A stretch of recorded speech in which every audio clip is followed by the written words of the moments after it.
Welcome back to the Ireland Contracting Nightly Sports Call. Josh Taylor in tonight for Bob Pompiani, joined by Gene Collier. I want to remind everybody the Ireland Contracting Nightly Sports Call brought to you by Ireland Contracting, Pittsburgh's #1 home exterior expert in roofing, siding, windows, and gutters. Talking Pirates winning streak. We are talking Steelers training camp coming in a couple of days.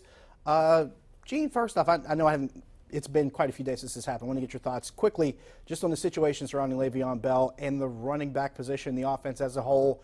Anything that might be different for you as far as maybe the residual effect? No, I expect a virtual replay of last summer, wherein Le'Veon Bell reports around Labor Day, and then is not very good for a couple of weeks. I don't see any other way to avoid it. Do you? So you expect pretty much the exact same thing, which you told us to expect, by the way. Yeah. Which I don't know if that's good news. Yeah, I do. Okay, fair enough. We will find out what everybody else feels about it. Phone lines are lit up here. A lot of people want to talk about the Pirates. Maybe we'll do that. We'll start with JD in Squirrel Hill. JD, you're in the Nightly Sports Call. Hey, how you doing? Good, how are you? Good. First of all, I love the job that you're doing there, Josh. I think you bring a lot of insight and good energy to the show, so keep that up. Appreciate that. Yeah. Gene agrees with you. So with Clint Hurdle, I think it's fair to criticize him for some of his tactician, some of the moves he makes, and maybe he's not the brightest guy, but he does do a great job of keeping the morale up on the team. He never loses the team, and when you think they're going to slide into the abyss, he's always able to pull them out, and I think that's a good thing. I don't know that he can win a World Series with that mind of his, but whatever, something. Well, I want to get your thoughts on that. Thanks. Well, thanks for the call. Here's one thing you can say about Clint Hurdle. He's been to a World Series with that kind of approach. He's been to a World Series, and I'll just say this about his mind, that mind of his, as you refer to it. I've been covering baseball too long to remember, and I have not met many people in baseball who are smarter than Clint Hurdle. So that observation is ridiculous. That's all you got on that one? That's what I got on that. Here's what I'll say to that. What some people think Clint Hurdle lacks in, I think he said tactics or lacks in strategy, maybe he does make up for in his ability to continue to hold a group together. I've talked about this probably the last couple seasons when people have suggested maybe Clint Hurdle being sent away. And one of the things I keep telling people is one of the big measures of whether or not you keep a manager around is if his guys keep playing for him. That clubhouse has played for him since April.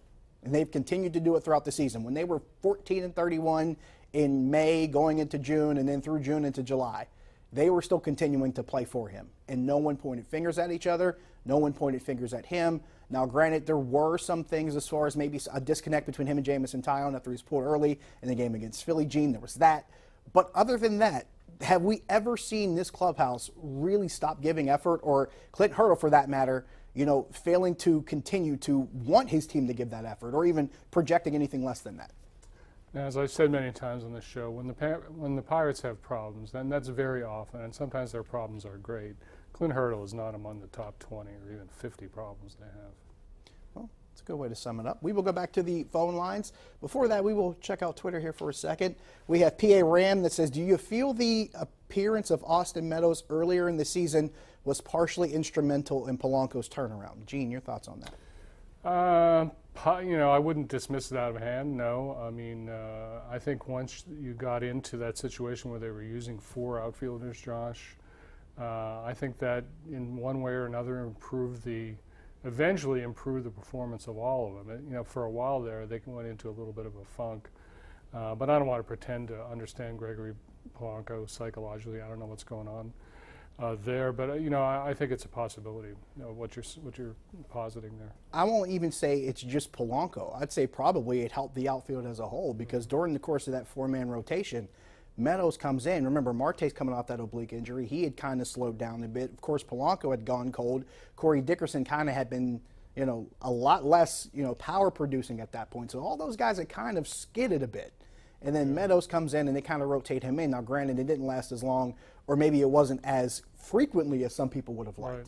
But if one thing was possible, you saw at least the entire outfield swing around collectively, I think, because all three of those guys are leading the charge right now. I think a couple of the more surprising stats on this team, Josh, are that the Pirate outfielder I believe leads the league in OPS. Which is pretty hard to believe. And I think that they lead the league in home runs, too. Which is hard to believe, because if you remember in June, remember, this team didn't have a double-digit home run hitter until well into July, and the first guy to do was Polanco, but then came Marte and Nick Dickerson. Right, that might say more about other National League outfields, but we tend to kind of underplay what they've done offensively, I guess. I would agree with that, especially in this last month. I think it's made a lot of difference, especially not only with themselves individually, but obviously with the production of the team as a whole. And I'll say this much to add to it. Having those three guys at the top of your lineup when they're that hot, it definitely helps your offense as far as being able to pace it and lead the attack. I think that has a residual effect on it also.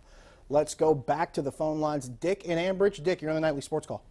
Hi, good evening, guys. I enjoy the show. Appreciate you. I don't know if it's proper in baseball rules right now, but I would concentrate, instead of bringing in someone to this team, I would concentrate on keeping Corey Dickerson. I mean, he seems almost like a Pete Rose. He plays with an exuberance. Whoa. He always hustles. I mean, maybe he has some influence on these other guys that were sort of lackadaisical. Well, thanks for the call. I say this much. There is an old-school element to Corey Dickerson. I'm not ready to call him Pete Rose just yet. That's high praise, but there is an old-school element to Corey Dickerson that has kind of won over a lot of people here in the past couple months. I love the way Corey Dickerson plays. I like the way he approaches every at-bat. I even like the way he plays left field. He's not all that fast. So I have nothing bad to say about Corey Dickerson, but you know, that Pete Rose thing is what they call in the NFL draft a bit of a stretch. I have nothing else to add to that. I couldn't sum it up any better. Couple of trade deadline questions. We'll get to one here before we go to a break.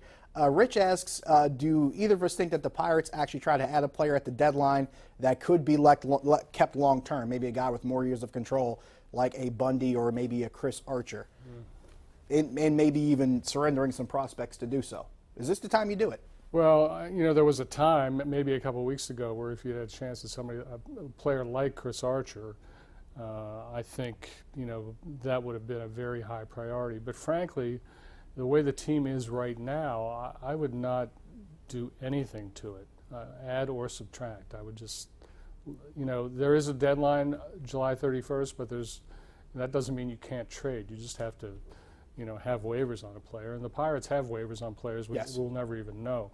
So, you know, you can't fool much with 10 in a row. I would agree with that, and here's, for at least from the standpoint of not being able to fool with 10 in a row. And a lot of people just assume once the non-waiver trade deadline comes and goes, that's the last you can work with, and that's not necessarily true.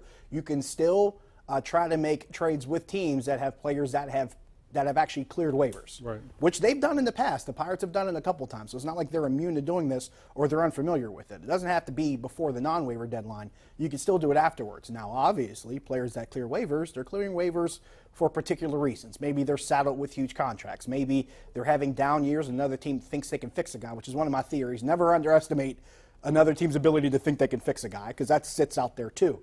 But it's not like it's just one thing or one or two, you know, particular things that can hold a team back from acquiring another player after July 31st. There's a lot of things out there. Sometimes players clear waivers because they know the team has no interest in getting rid of them, essentially, because, you know, waivers can be pulled back. Like the Juan Nicasio situation last year. That was a situation that everybody's up in arms about, because he's a guy that clears waivers and it just completely goes south from there. So that's a whole another situation, and maybe the bad end of how things can maybe be perceived in the wrong way.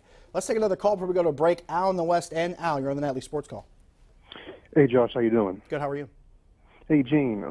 Run these 4 teams by you: Miami Marlins, Kansas City, Tampa Bay, and Minnesota. 4 small market teams that for long stretches were very competitive and dominant in their respective divisions and leagues. What those teams have in common is they didn't blame big market teams, they didn't blame a lack of salary cap, and their media didn't whine and complain about a lack of salary cap. They held their ownership responsible and they were competitive, or like Richie Walsh and Bob Papianini constantly whine about a lack of salary cap. They need to hold ownership responsible. And if the Pirates are 2.5 out and this team sells, they need to call for an MLB investigation to Bob Nutting, like the Padres did after the '98 World Series when they sold off their parts.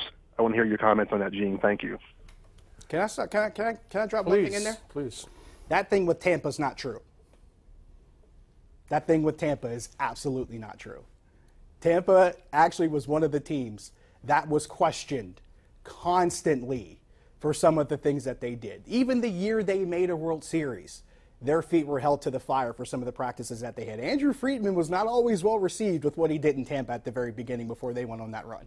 Just want to toss that in there before you interject. True, and it's interesting that you seem to know so much about the Kansas City media, the Minnesota. Oh, and they wanted to hang Dayton Moore in effigy before Kansas City won a World Series. Just want to bring that up too. So, sorry. No, that's okay. I mean, it's interesting that you know so much about the Kansas City media, the Minnesota media, the San Diego media. Used to cover Kansas City. No, I don't know. I understand the premise of your question, but you know what happens or doesn't happen with the Pirates has nothing to do with the media in this city or any other city. I mean, we have no dog in this fight. None. We just get paid to sit here and talk, which isn't too terrible, right? No, beats working. That said, we'll take a break here. We'll actually rest for a second, and then we'll come back and do it again. See you in a minute.